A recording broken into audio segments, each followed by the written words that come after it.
call the roll, please. Yes, trustee Schaefer. I'm here. Trustee Morton. Present. Trustee Gay. Here. Trustee Here. Trustee Greenwood. Here. Student trustee Olivia.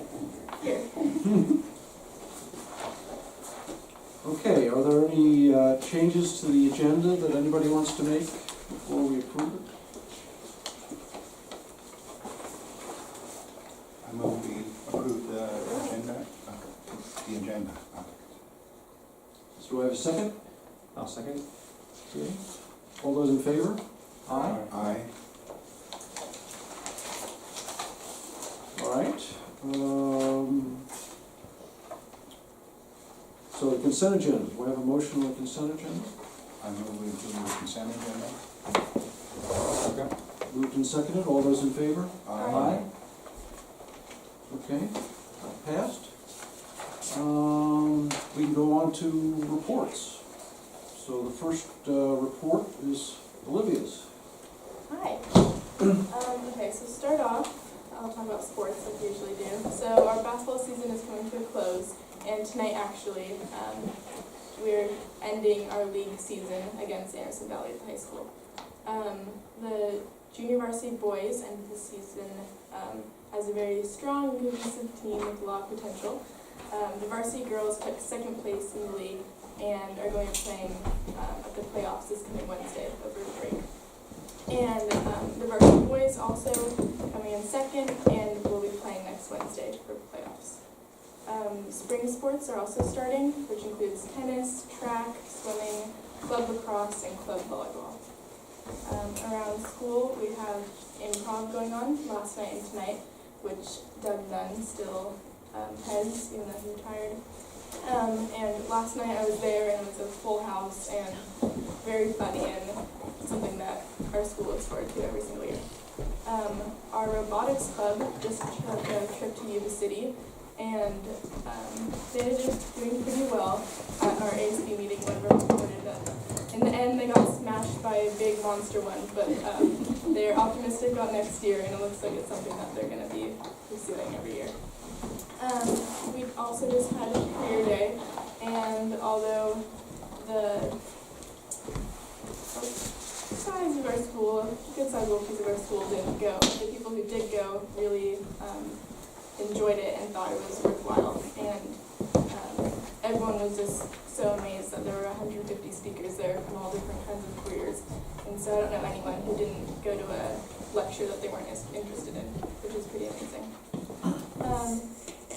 So after the last board meeting, I gave my report to ASB and got very strong feedback about the 8th grade math conversation that we had. The majority of ASB voted that they would have appreciated the option to choose to have algebra in 8th grade. And then after our meeting, our 9th graders, separate from ASB, held their own vote and reported back saying that a majority of their class felt the same way. And so they really wanted me just to express that to the board at this meeting because a lot of students are feeling that they weren't a part of the process as much as they would have preferred to be. That's it. That's very valuable information. Thank you. Let's see. So Kim is, she had to deal with a incident at school, so I'm assuming she's not going to be here on time. If she's not here on time, but if she comes, she'll give her report. Okay, so she was planning on being here though, so. We'll go to your report. All right, I'll start off by saying, hey Charlie.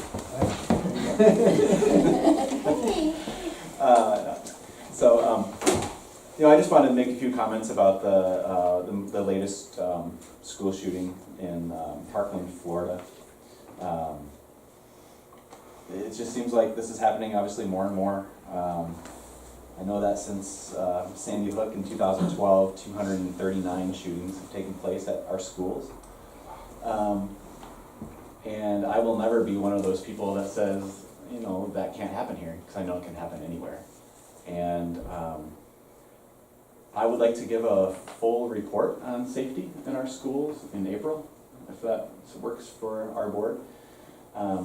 But it's something that we think about on a daily basis, and I can tell you that I've thought about it on a daily basis. whenever an incident happens, whenever an incident occurs at the school, and you have upset students or upset parents, the thought goes through your head. It really does.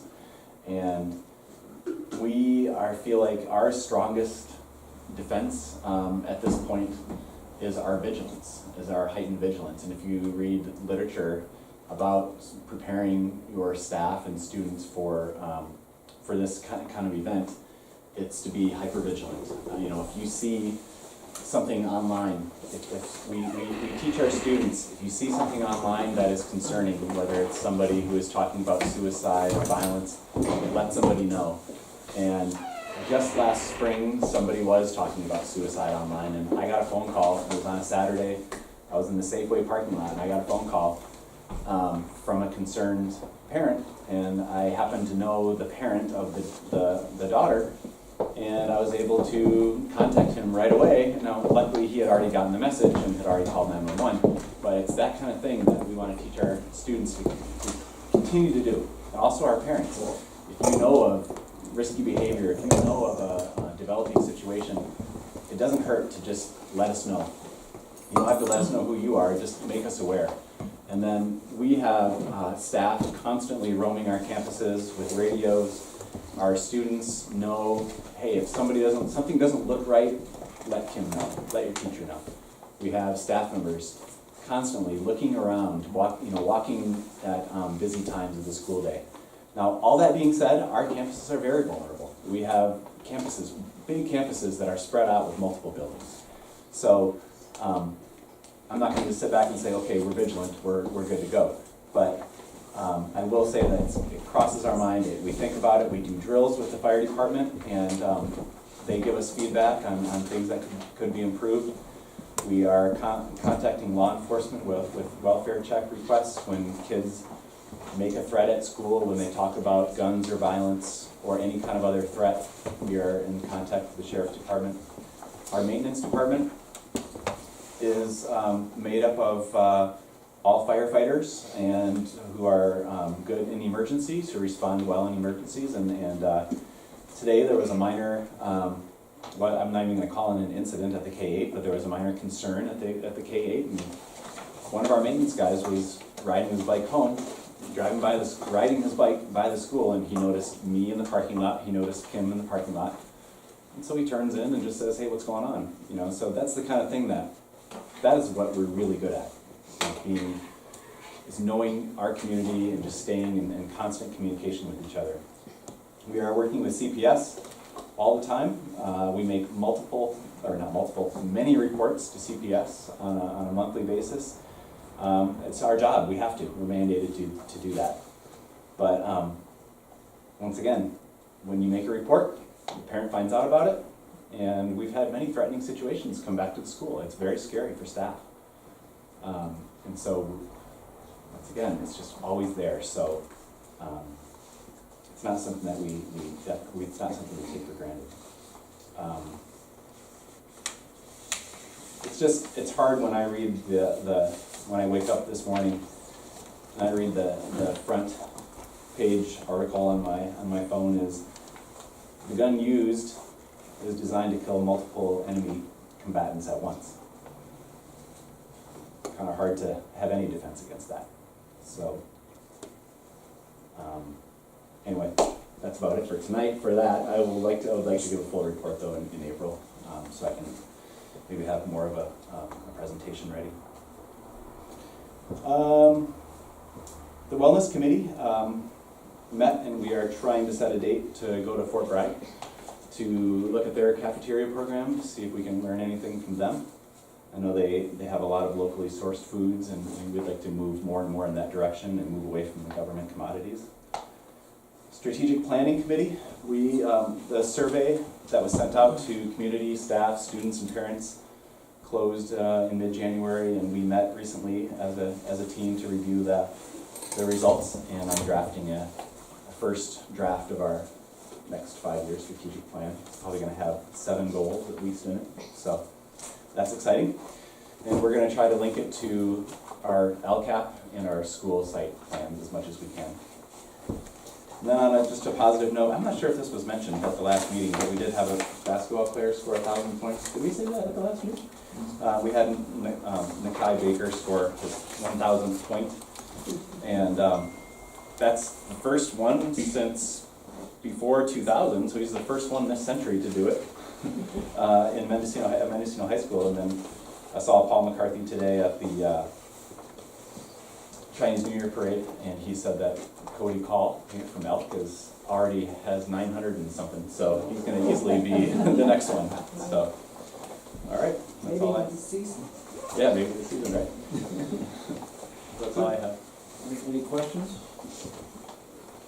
Kim, do you want to make your report now, or do you want to do it later? I know you just come in, so I don't want to put you on the spot. Whatever works for you guys. If you're ready to do it. Sure, I'm gonna keep it short and sweet.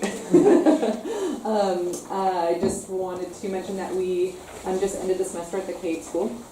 And for K-5 students, family has received a new standards-based report card that the K-5 teachers work to put together. It's much more user-friendly, it seems like, and we've received positive feedback about it. So we're gonna be in the process of tweaking it throughout the rest of this year, and but I think that the teachers really like it versus the Aries report card that we have been doing. So we're gonna keep going forward with that. I know. I wanted to mention that we did K-12 professional development about grading, and it was nice to be together as a district, do something all together. It really kind of let us know where we were in the process of evaluating our grading systems, and having a K-12 PD about grading is kind of difficult just because of the range of things that are happening. So it really let us know where we are and what we need to work on at the different grade levels, which was nice because that'll allow us to move forward with it. I was going to mention the Chinese New Year parade today.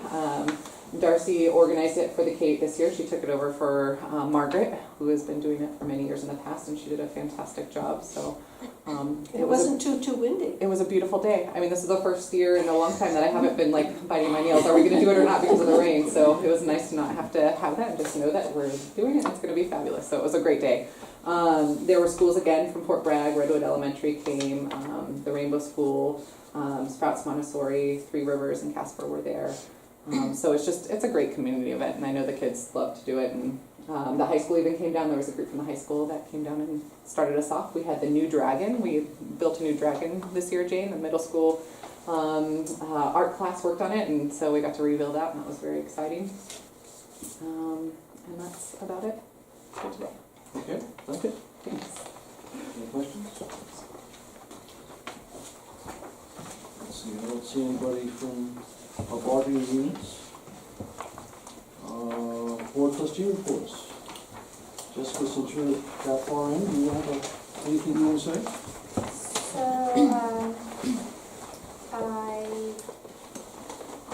I did attend a very interesting meeting by accident, but I'm glad I was there.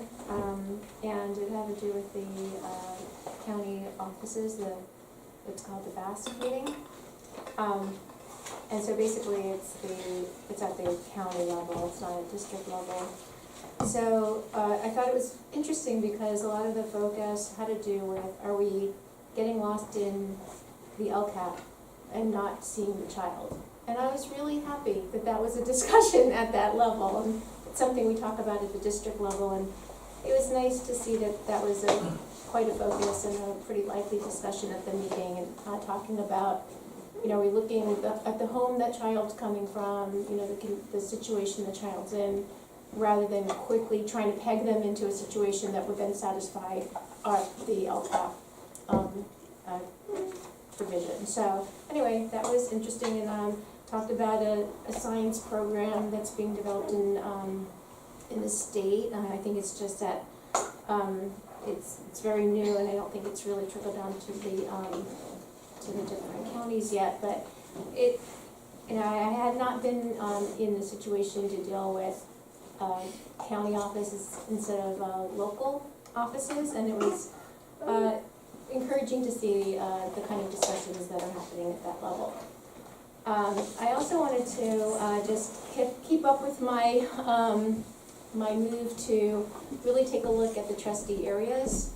I've been having discussions with the county, And I'm still looking at our historic obligation when the district was unified versus the legality of voter rights and taxpayer rights. So I hope to have more next month regarding the subject. And I am actually putting together a little committee within the community to get feedback on, is this something people even care about? Do they understand what I'm talking about? Because it's a very confusing subject.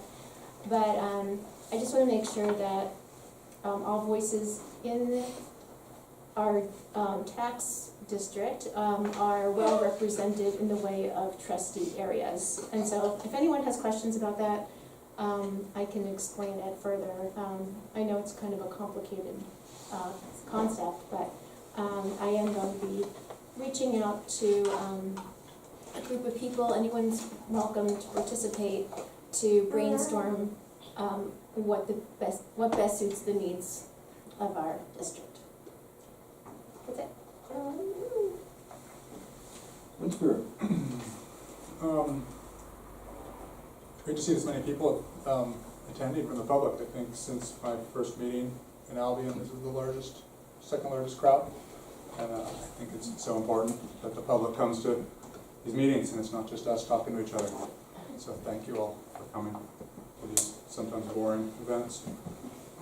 I know the PACE conference is line item, so I'll skip that. I went to the improv show last night.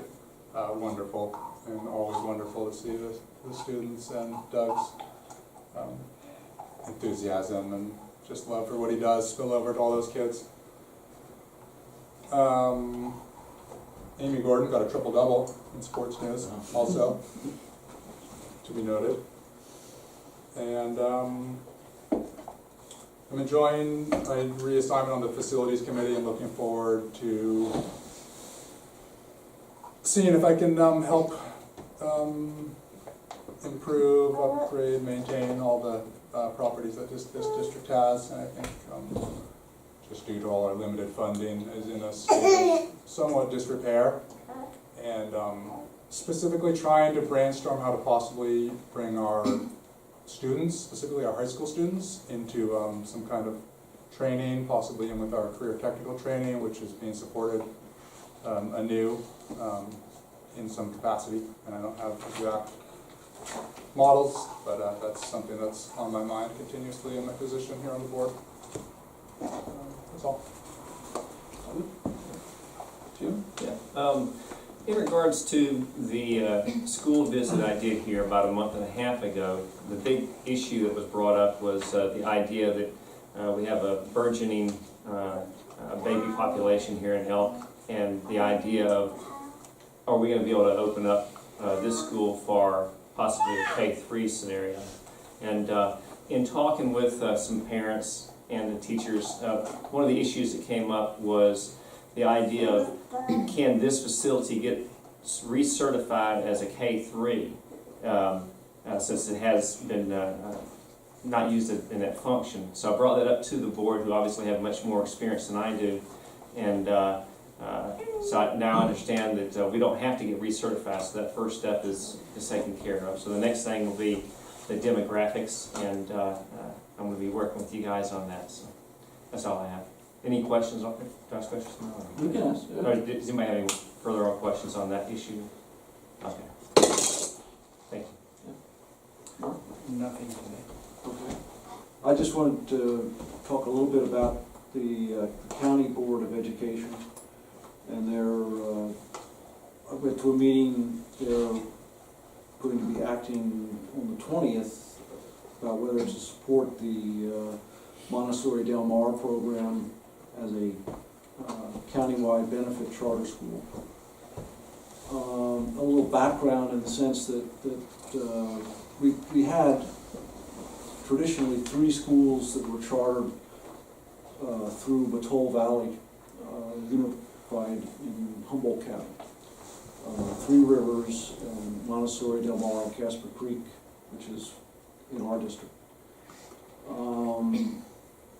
I guess 5 years ago, 3 Rivers normalized its relationship by becoming a charter through the Fort Bragg district. both Montessori Del Mar and the Casper Creek programs stayed with Mattoll, in part because they both draw students from both the Fort Bragg and the Mendocino districts, and one of the requirements under the charter rules is that if they became chartered by one district, then students from that area would have precedence. So in other words, if they were chartered in Fort Bragg, then Mendocino students would only get in after all the spaces that Fort Bragg students wanted were filled. So that's been a reason why they didn't have much incentive to do it. But there was a Supreme Court decision last year that basically said that the kind of programs that Montessori Del Mar and Casper Creek were running were not kosher. And so the Mattoll Valley Board decided to stop any involvement with out-of-county schools that they were maintaining. They had schools in 5 different counties, and decided to restructure their organization and no longer work outside of Humboldt County. And I don't think this was really, put to the administrations of Casper Creek and Montessori Del Mar until the fall, September or October, which is a very small timeline to figure out what you're going to do to be able to remain open in the following year. So the response of the Montessori program was to petition the county board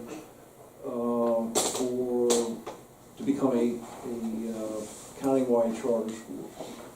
And they have a very detailed 99-page proposal, and at the meeting that I went to at Stanford Inn, it was really the first public discussion where they brought students and parents and people in the program. And it was a very impressive group of people. I mean, we have, between the two programs, Casper Creek and the Montessori program, there are probably 40 to 50 students who reside in our district who are going to those programs. And I know Jason was there as well, and the Montessori school was very impressive in terms of how they went through describing their environment and their program, and I wish I could say that the county board was going to sponsor them, but apparently, reading the tea leaves, they're not going to be. And so we don't know what that's gonna mean. I mean, their options are to do what Casper Creek is doing, which is looking for another Humboldt County district to sponsor them, to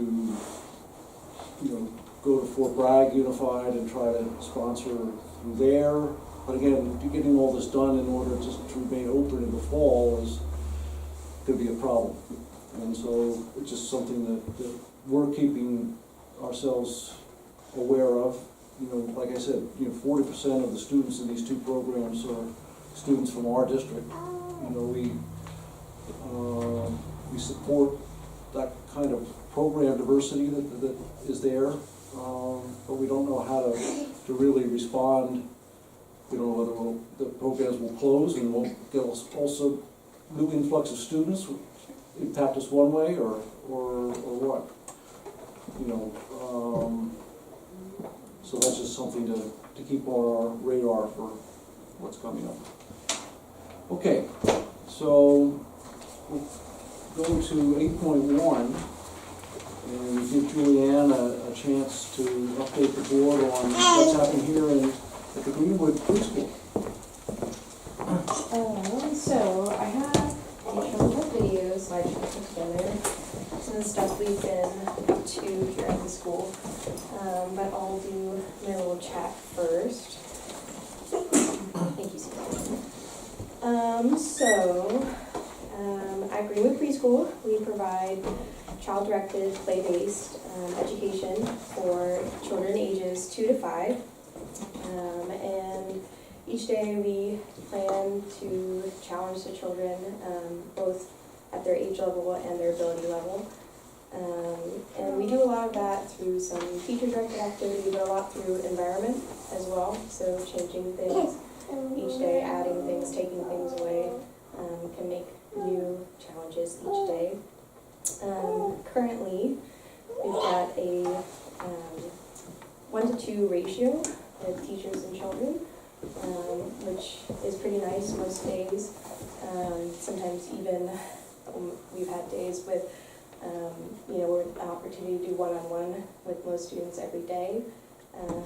We do have 15 kids enrolled right now, which is our top number, and there has been a steady increase since its opening and conception 4 years ago. So I'm seeing increased utilization of the program and services, so that's wonderful. We've got lots of community involvement this year and years past. We have several volunteers from the community who come in to do projects with the kids. We have a woman who's been coming in and doing gingerbread houses with the kids over the holidays, which is just lovely. We have another gentleman who comes in and reads stories, which is a really positive impact to have a male volunteer in the classroom as well. And we have several volunteers / substitutes who are involved as community members. Jane and Ellen have come in several times, which is wonderful. This year we also had several donations to the program. The Civic Club locally has been very generous with us, both with immediate needs. So we had a student who needed a scholarship this year to attend, and they were able to help us with that, so that was wonderful. And also helping us plan some of our future needs as well, kind of some of our dream things here for the school. Last year, the parents did a fundraiser for us, and we got our geodome that's in the backyard, which has been just a wonderful addition to the school since the kids just about killed most of the trees in the yard, climbing all over them. And as far as looking forward to, I'm anticipating as much or probably more enrollment as we have this year and next year as well. We're going to have 8 students returning, which is a good base, and hope to get a couple more new enrollees coming in for the new year as well. So, thank you. Any questions about what's going on here? Where are your the 15 students from? How many are? So we have a pretty diverse group. We have students ranging from Point Arena, Manchester, Elk, and Albion. Most of them are Elk and Albion, and just a few kids from the South Coast that are working up here. Huh? And Boonville. I count him as Elk though, since he's a permanent resident here. And your grandson was like this out there? We're taking it.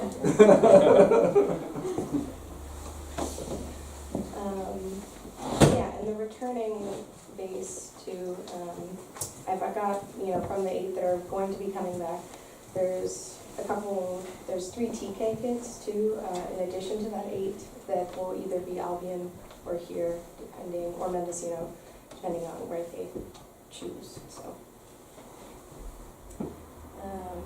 And I want you to know too, I could have made this like twice as long. I have thousands of photos, but I just did a couple minutes. Should we dim the lights? We'll be able to show good. Can I say something? Yeah, that I taught him with Mark for many, many years, and my grandson's there. And just, Diana, who's here, helped get this started. And both of them, teacher and the aide, if you could see the way they do developmentally really appropriate responses to those conflicts. lessons, there's not lecturing about sharing to 2-year-olds who, they're just developmentally appropriate responses. It's been really wonderful for me. I learned, and I was an early childhood educator, but I've learned a lot from just witnessing them. So I think a great deal of credit goes to Diana for kind of helping get this started, and for the way these women talk to children and observe and intervene when it's necessary. But it's really not from above. It's so nurturing, wonderful. One of the two strands of the conference that we'll be talking about later was conceiving of the pre-K to 3rd grade stretch of time, as super critical. And that statewide, we're just at the infancy of trying to figure out the best ways of taking the foundation of the pre-K learning into the kindergarten and 1st grade learning. And certainly one of the things that we want to try to figure out to do, and it relates directly to what Jim was talking about, is how to grow the program here organically and perhaps do some of that.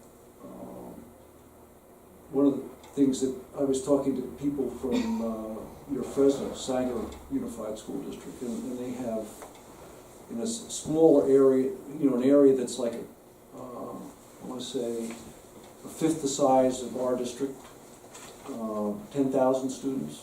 So they have, programs that we don't even dream of. They have among immersion preschool, but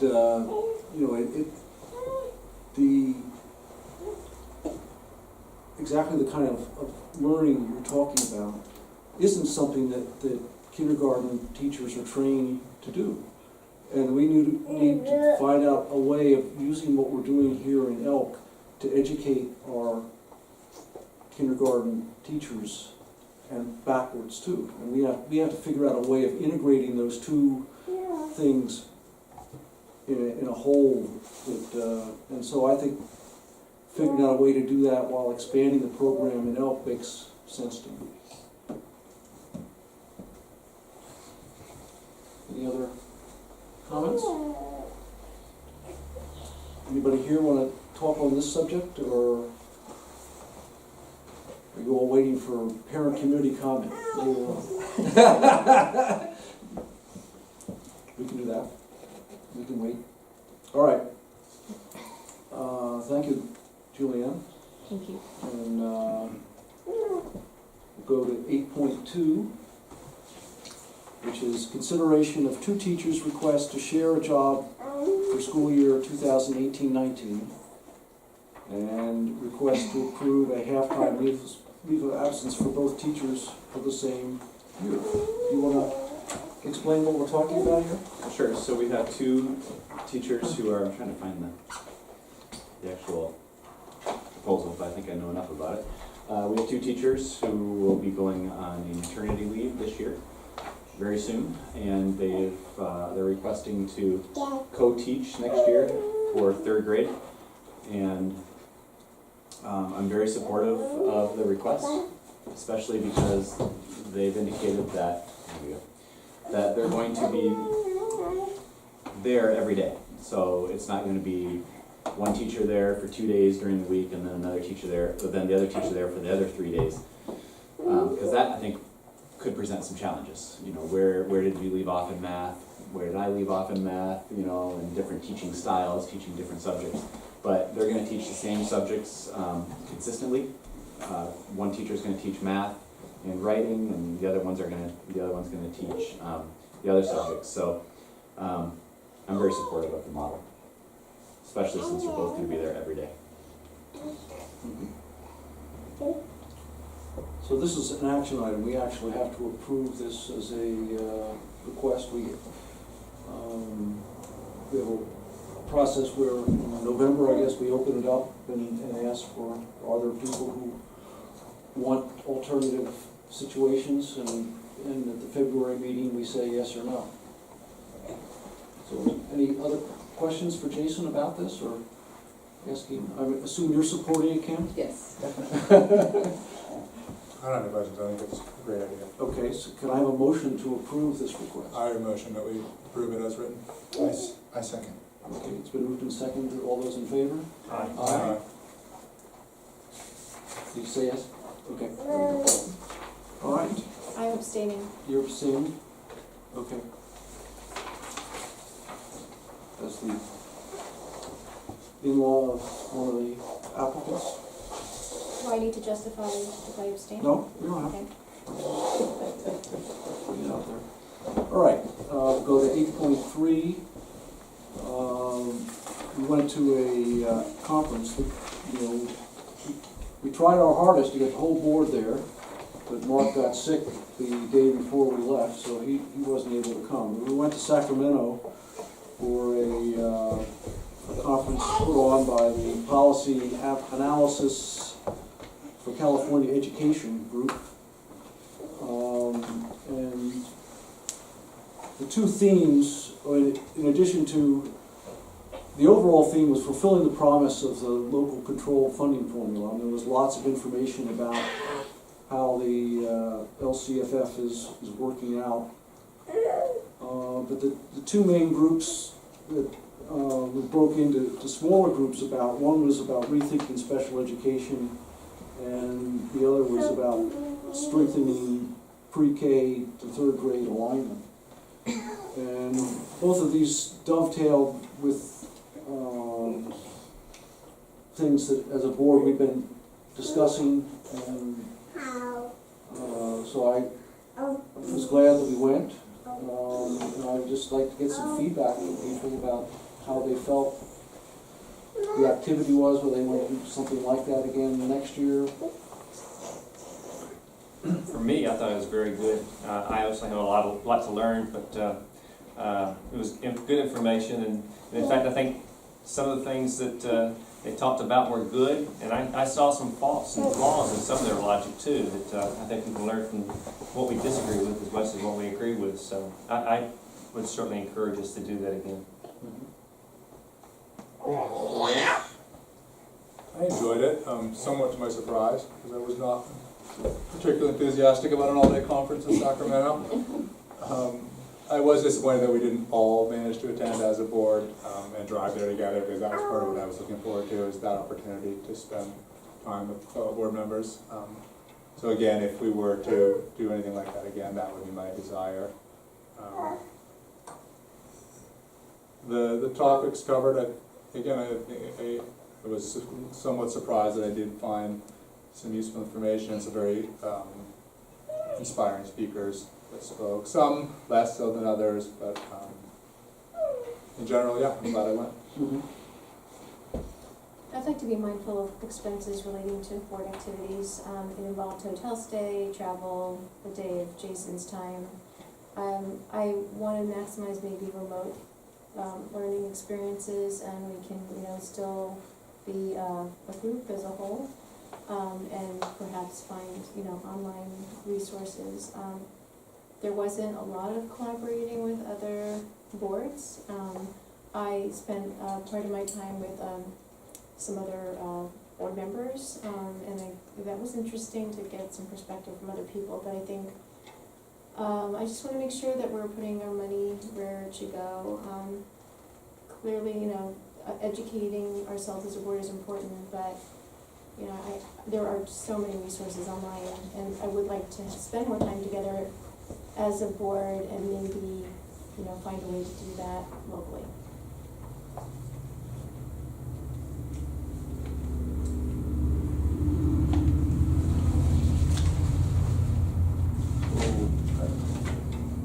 Yeah, I appreciate that sentiment. So much of our funding comes from the state, and I did find it informative there was people in various capacities in the state legislature and other bodies there, and I don't think there's any online course that could give us that firsthand experience. I very much can agree with your sentiment about looking at every dollar we spend, and I think Michael, you and Jason both said that was one of the better conferences you felt like you attended, so I guess I got lucky not jumping into that one. I mean, I think that it is different being in the same room and having an informal conversation with people in the State Board of Education, with the State Department of Education, people from other districts that are very different than ours, and just gaining knowledge and connection through that. I mean, you know, the people who make the decisions about California education were in that room, and some of them I got to talk to one-on-one, and that to me is hard to replace. But I agree, I think if we can find other ways of doing learning, those are valuable too. I'm supportive of that. Having spent, I'm sorry I wasn't able to go, having spent my entire career in this little town, I think getting out is really critical. I'm always interested in asking teachers from other places for their perspective on things, and I think it's important for Mendocino people to get out, because I think what happens in California affects us directly, and some of that you don't find out locally. Right. I mean, one of the things that I went to the breakouts more on the pre-K to third grade alignment issue, and was fascinated with the fact that, you know, we don't statewide have a very coherent process for our pre-K education. There are like 5 funding streams, and there are a variety of different programs. You know, one that we're under the state preschool is just one. I mean, it's different from Head Start. Head Start's a different type of program. It's federally funded. You've got private programs, some of which get subsidized from the state. You've got all-day programs. You've got partial day programs. And, you know, one of the speakers was talking about the fact that, you know, I think there are, you know, roughly 720 days in your high school career. But the first 720 days that you're in school, preschool through first grade, are probably more significant about how well somebody's going to do at the end of their high school career. And we just have to figure out how to do that in the most efficient way for our area, you know, for our kind of community, where people are spread out. And it was really good for me to talk to people who, I was in one of the breakouts, and I was trying to talk about, can you bring transitional kindergarten students into a preschool program? And they're doing it some places. They're doing it, you know, south of San Francisco. They're doing it in Fresno County. But it's not easy, you know. And then you've got the issue about the fact that on the one hand we expect a great deal out of our pre-K programs and teachers, but we don't pay them like we pay regular teachers. We don't give them the salary, we don't give them the benefits, and yet, you know, here we are. And again, if you realize that this is probably more important in the long term that we do this right, why are we doing it that way? You know, why aren't we investing more dollars? And certainly at the state level, that's going to be a big issue for the next few years. I mean, both the major Democratic gubernatorial candidates have talked about universal state preschool, but nobody has really spelled out exactly what that means and how to do it. But I think that we have to be well versed in what's happening at the state level so that we can say, hey, we're ready. We've got this idea for doing it here in Elk. Make it easy for us. You know, one of the things is that, you know, they're different. The licensing for a preschool program is different than the licensing for a kindergarten program. And yet, if you can take your transitional kindergarten students and put them in either one of them, that's kind of confusing too. And how do you match the funding? You know, if you're taking a TK student and putting them into a pre-K program, you know, it's not clear at all how that's funded. So those are the kinds of things that a meeting like this really helped me get a bigger grip on, as well as, you know, some connections to call people up and say, what are you actually doing? So, Jason and I and anybody else who runs across something that they want to recommend to the board to do next year, you know, just do it. Just send out an email and say, let's consider this, whether it's online or whether it's going somewhere or bringing somebody here. You know, I know that we bring, you know, recently for this program, we paid to have about the whole K-12 grading issue. And maybe we could figure out a professional development module that would work for the boards at the same time it's working for staff. But there are lots of options, and you know, I think that as we acknowledge that this kind of training is valuable, we'll figure out the right thing. We went to a program Mark and I did a year and a half ago. It was sponsored by EdSource, and then the next year, that same program didn't look nearly as interesting or relevant to us, so we didn't go.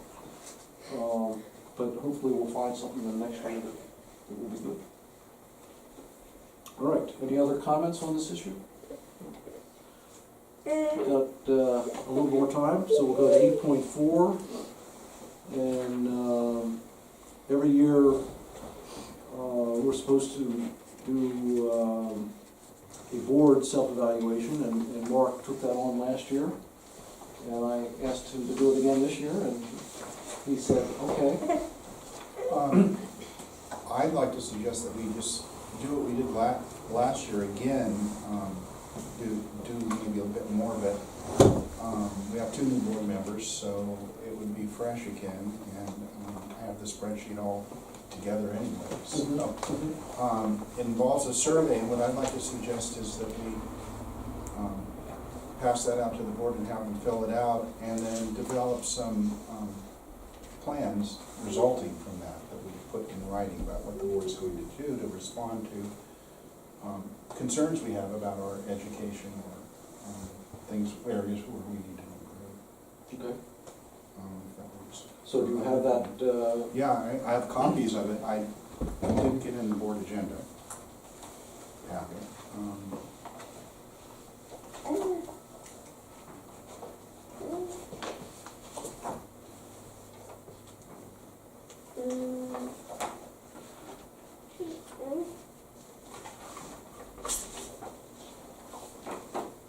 I do not have extras. Okay.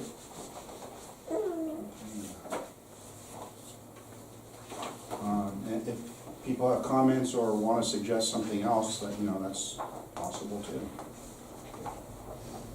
And you would like us to fill these out and And get them back to me. get it back to you? Yeah, Somebody know Olivia should have one.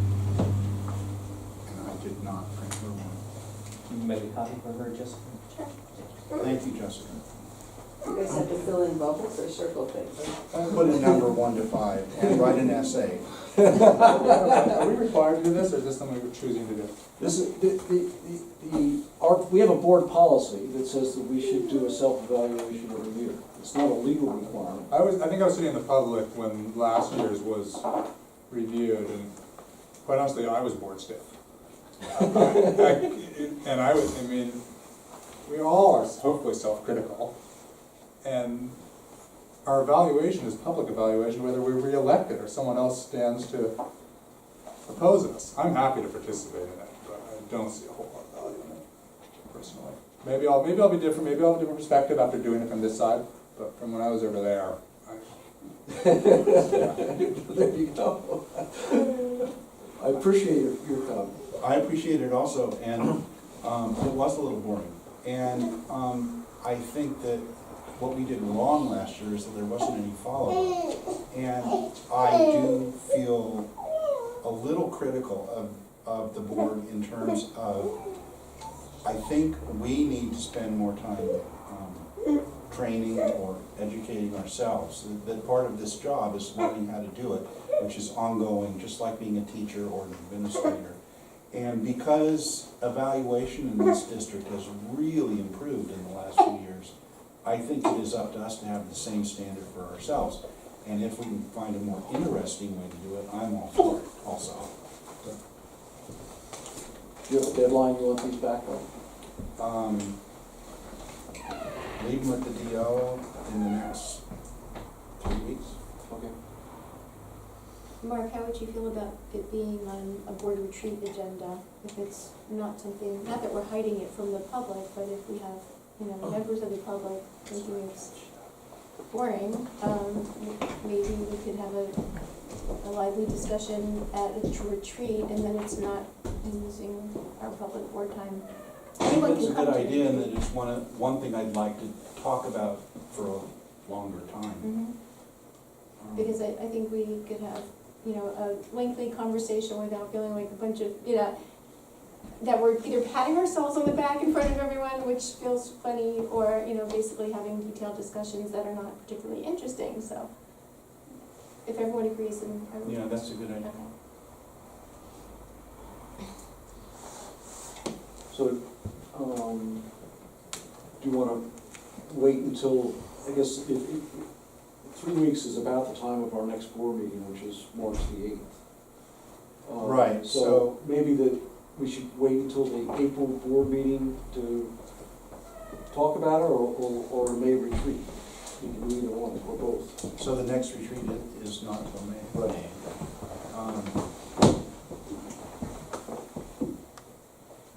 Why don't we just do it at the retreat and Okay, to start with anyway? okay. Consensus on that? That sounds reasonable. Okay. All right, so it's 6 o'clock. It's our time, parent community comment time. So, anybody who has something to say, Charlie? Well, that's the problem. Well, it's great to see the school board in Elk, as always. So I'm, have my water district hat on, even though I don't know that anyway. The Greenwood School is one of our customers, so in other words, we're providing water to the kids that go to school here. And part of my job is to make sure that the water is safe to drink. And so there's been an issue that I've spoke to the board about before, which has to do with herbicides in the water. And so we want to get people sort of brought up to speed in what the issues are. And we thought maybe it's better to do sort of a public education program rather than try to legislate something, which water districts have legislative powers. But that's how to enforce them is another question. So, so what's going on is the California Office of Environmental Health Hazard Assessment added glyphosate to the Prop 65 list of chemicals that are known to cause cancer. Now, this didn't go over well with the manufacturer, Monsanto, principal manufacturer, and they denied any link to cancer through the use of glyphosate, the active ingredient in Roundup, and filed suit to prevent the listing. However, in March, Fresno County Superior Court Judge Christy Capitan ruled that none of Monsanto's attacks on the provision were viable and dismissed the case. Earlier, the World Health Organization declared Roundup a possible carcinogen, and the International Agency for Research on Cancer in March 2015 issued an assessment for glyphosate, suggesting it's probably carcinogenic to humans. Now, there's a tug of war going on in terms of regulatory bodies with this. For example, I just said the Office of Environmental Health Hazard has listed it, but the drinking water Department of Water Resources. yes, exactly, has not required testing for it. However, the EPA does. However, the EPA also says there's no problem with it because one of their leaders is, well, probably because one of their leaders is an ex-executive for Monsanto. But never mind that. So anyway, another federal case came up in September last year. Federal court ordered Monsanto's safety documents to be disclosed. Unsealed documents cast the company in a negative light and suggest it was responsible for providing false assertions to the government and public regarding the safety of Roundup. Now this is huge because up to the point where these federal court cases happened, there was always the discussion between the industry, the manufacturer, and the public, because they would say, no, your research is wrong, ours is correct, and it's safe and effective.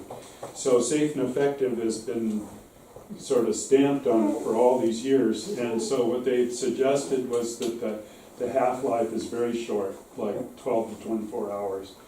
When independent research shows that the half-life is like 12 to 24 years, and that it actually migrates far faster through the environment than we thought. So to bring people up to speed on this a little bit more, I'm planning on information nights to be held actually here,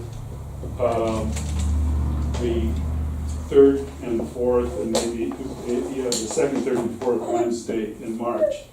And then if people are interested, we'll take the show on the road and go to Mendocino. The Organic Consumers Association put out a fact sheet on it that's quite interesting, and I'll give you one of those since you're a water customer. So now we have I have way more information than I can effectively discuss with you, but this is a graph that is urinalysis. The big fat line at the bottom is the average American at 3.4 parts per billion. That's in their urine. The little line in the middle is the average European. Now what's the difference there? The Americans spray Roundup on crops, soy and wheat, to desiccate them, to dry them, and so they go to the food mill soaked in glyphosate. Now, the company says, oh, this is great, it's safe and effective, you can drink this stuff. But as I say, that's being called to question, and so public information about it is really important. The little tiny line on top is from a person that tries to eat exclusively organic and ended up showing a trace. These urinalyses are $100 a piece, and it's possible to get it out of your system too through the dietary means, chelates and so forth. Anyway, that's it. I think I read somewhere, Charlie, that in your testing of the elk water, you found that the amount of glyphosate in the elk water is almost... No, we never picked it up. Yeah, so the water that you're supplying to the elk school is safe. So far. Yeah. So far, but see, we're charged with being vigilant about keeping contaminants out of the water. Like every 5 years, we're supposed to do a survey of the watershed, and then so our last survey came back. This is great. We test for all these chemicals, a big long list of them. They just added another one, jet fuel, and things that are just like really unlikely to be found in this type of environment. If you live in a urban community with a water well next to a gas station, there's certain things you really got to watch out for. But anyway, so the consultant that did the survey said the highest used herbicide in the watershed is Roundup, glyphosate, and you ought to be testing for that. So I questioned our state regulators, and they said, no, we don't want you testing for it. So, there's, as I say, here's the California Office of Environmental Hazard Assessment saying one thing, and then the drinking water people saying something else on the other side. So in the meantime, I was gonna say that the wellness committee, which I went to one of the meetings last year, and it's really an important track to move away from the commodity foods and stuff like that, because they're loaded with this stuff. And you can get lists of the types of foods, products that it's in. And, but it'd be great if we could avoid feeding them to our kids. And ourselves for that matter. But especially the kids, because they're so much more vulnerable. Kids, pregnant women, and so forth. Is there anybody else who wants to speak under parent community comment? Rosie? I just wanted to say I was glad to hear Winspirit's idea of getting the high schoolers involved in maintenance and actually learning like hands-on kind of things. I think we used to have more of a program in Mendocino, and it's, not everybody wants to go to college. It'd be nice to learn something else too. Mm-hmm. And I'm excited about the Greenwood School, everything going so well, and that it's not so difficult to get a K-3 going again. So people are having kids, and we're hoping they'll do it again. I wanted to let you know that I'm now on the NCN committee, and we were also discussing getting back on track with having students participate in the NCN organization. So getting more involvement, from the people that are doing in real life, in real time, and getting our students involved. Some of our ex-Mendocino students are working for MCN now after they had a career in Silicon Valley. Now they came back to Yes, that came up, and so he's motivated to bring that back. It'll be a good It's so experience. cool. Anybody else?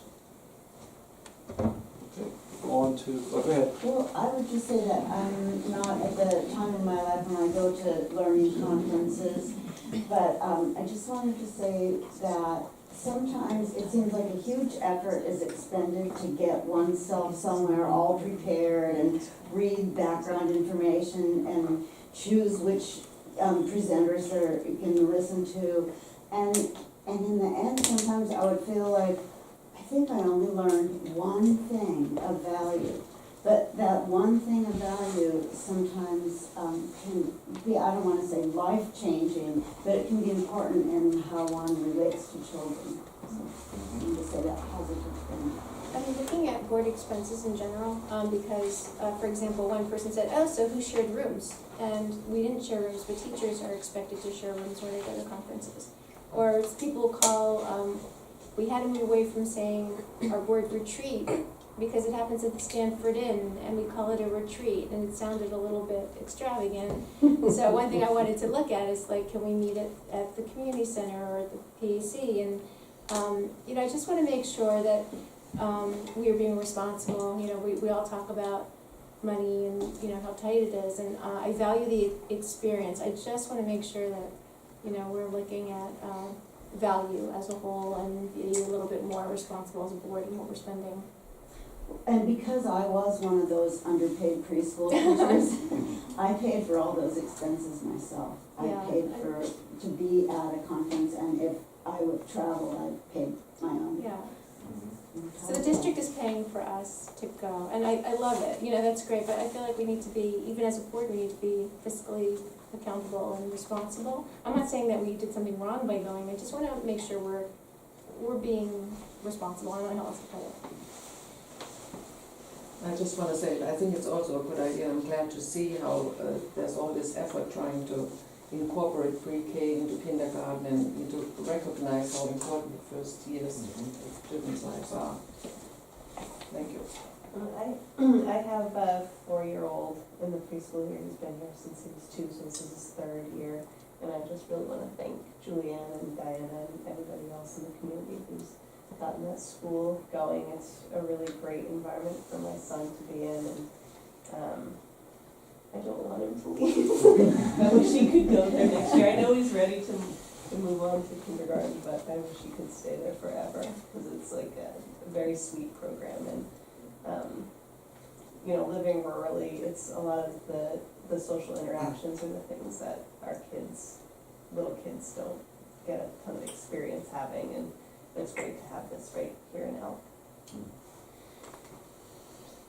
one more comment about the preschool, it's just to remind the board that sometimes taking a risk is the right thing to do, and opening the preschool here was a risk, because we didn't know if it was going to be financially supportable. And we did it because it was important to do, and because there was a good chance it was gonna grow, but we didn't know at the time, and there was controversy about that. And risks are an important part of being a board member or a teacher, anybody actually, but reasonable risk-taking is part of the job. Yeah, and you gave it 3 years, and in 3 years' time, you took it out. Okay, so we're gonna move on to 8.5. Earlier this month, we had, our annual evaluation of the superintendent, and that involves, cost discussion, and then the board writes a written document containing our evaluation. We've done all that. This is the time in Jason's contract when it's time to negotiate a new contract. And so normally the procedure is to appoint a board member to negotiate with the superintendent with that contract to present to the board for a vote. So it can be any of us, it can be the board president, it really is up to the board. Ideas? How do you want to proceed on this? Yeah, I think it should be you. Is it just a one-on-one? Yeah. It's fine with me. Do you want to do it by consensus, or do you want to make a motion to appoint me? I move we appoint Michael. I'll second that. All those in favor? Aye. Aye. Any opposed, any abstentions? I'll abstain. All right, now to 8.6. Approval of, we have 3 different ARs and policies as first readings. Does someone from the policy committee want to talk about it, or does Jason want to talk about it? Well, I can talk about them because I think these were discussed before the new policy committee met. So, Okay. the first one is the promotion, acceleration, retention, and the bold is the new or modified language. We essentially took out the high school portion of that because it really doesn't apply to grade levels, it's more courses, it pertains to courses in high school. And then we took out the 70, there was a clause in there that said that they had to, a student must score 70% or better in each academic area on state assessments, local academic assessments. We didn't feel like that was necessary. I think that most importantly, a team gets together and it says who the team should be and make a recommendation. Okay. Having a number is it kind of it paints us into a corner. Any questions? All right. So the next one? And then the next one is bids, and it's just changing the number from 88,300 to 90,000. 200? Nothing major there. And then for the organization, this is still the same bylaw that we had before, and the policy committee didn't really have any recommendations, but thought that if there were to be changes made, the board should discuss that today. Okay, so this is in relation to whether or not we should have a set procedure for rotating the president position. So, And for committees as well. Committees, okay. And my feeling was to leave it the way it is. It works fine. Anybody else? I agree that we all should have experience as much as we can, but especially being that it's a volunteer board, it's just not always gonna work out for everyone. So I think we should recognize it's important for everyone to take different roles as they are able to do so. But I also agree that it shouldn't be a mandatory thing. Any other comments?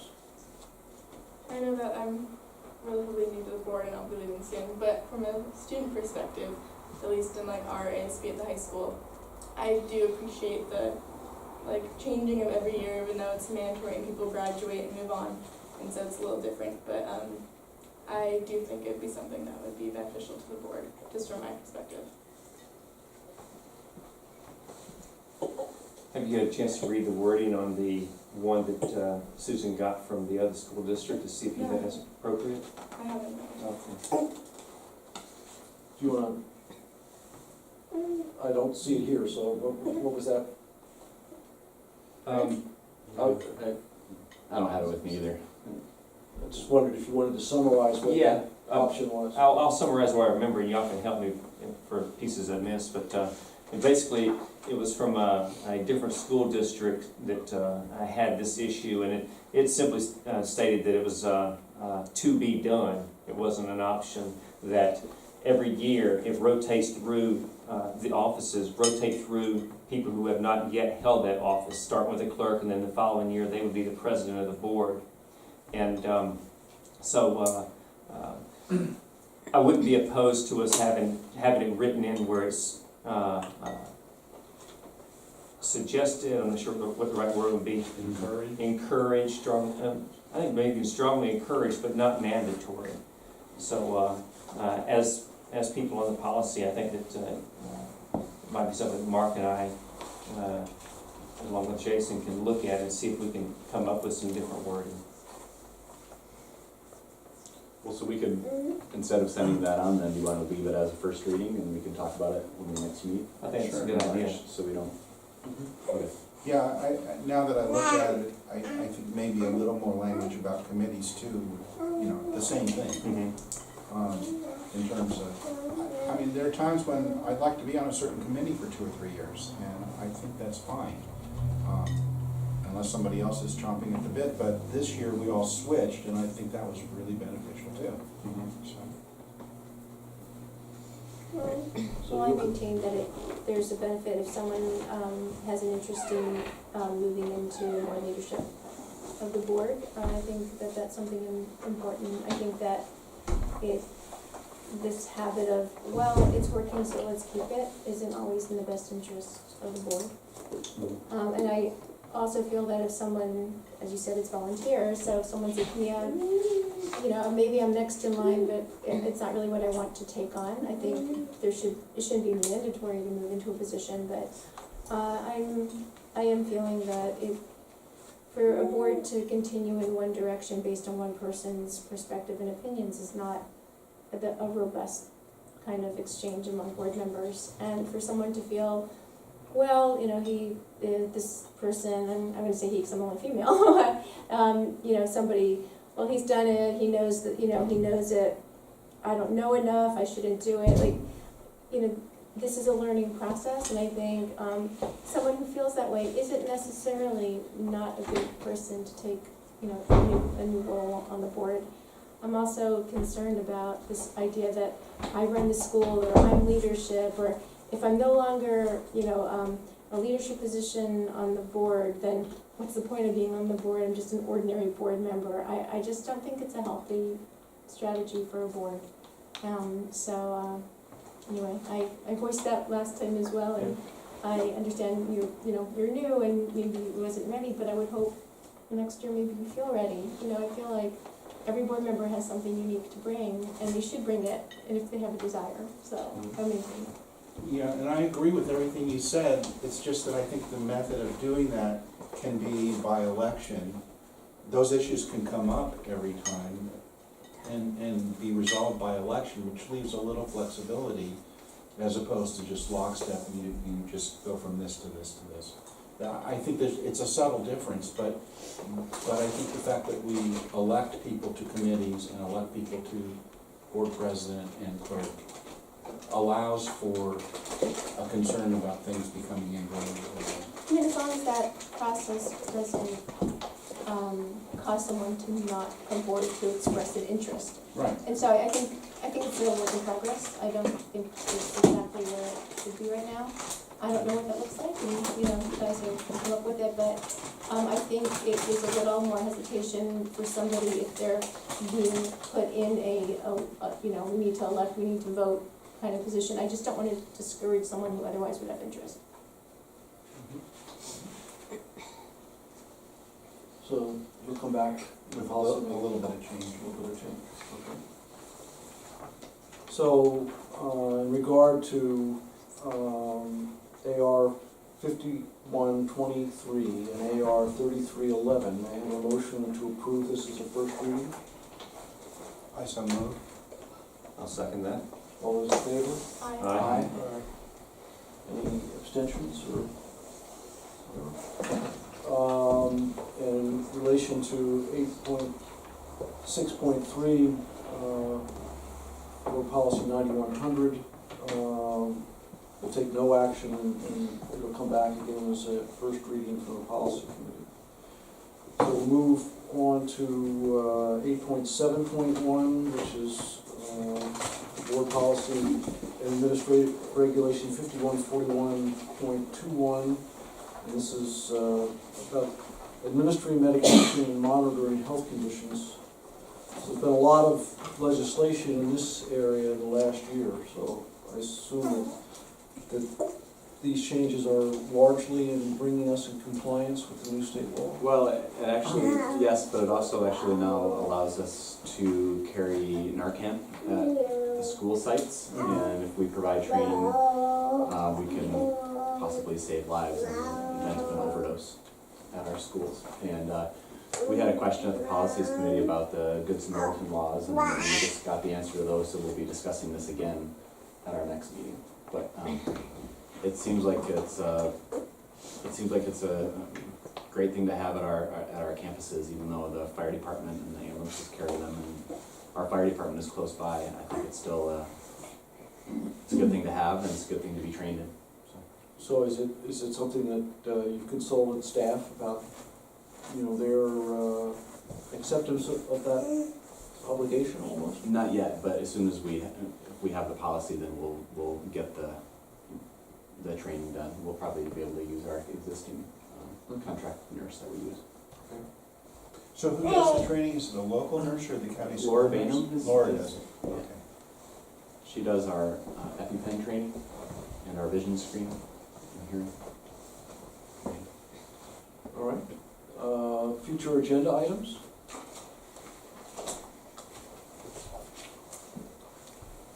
Well, I should be ready next month for the information on the trustee areas.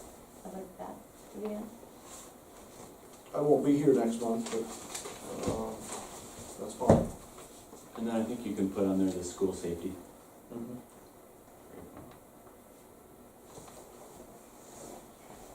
I'd like to spend some time, overtime, talking about local assessment. I don't have specifics yet, but I'd like to see that as a goal. Also, I'd like to talk about maybe hiring Diana as an independent contractor again to bring a baby to our meetings. It's nice to have the baby sound. You interested in that? Coming to all our meetings? Think about that. Okay, our next I think we got regular lucky meeting is March 8th at the K-8 School, library. Thank you all for coming. Thank you guys for all the work you do.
you.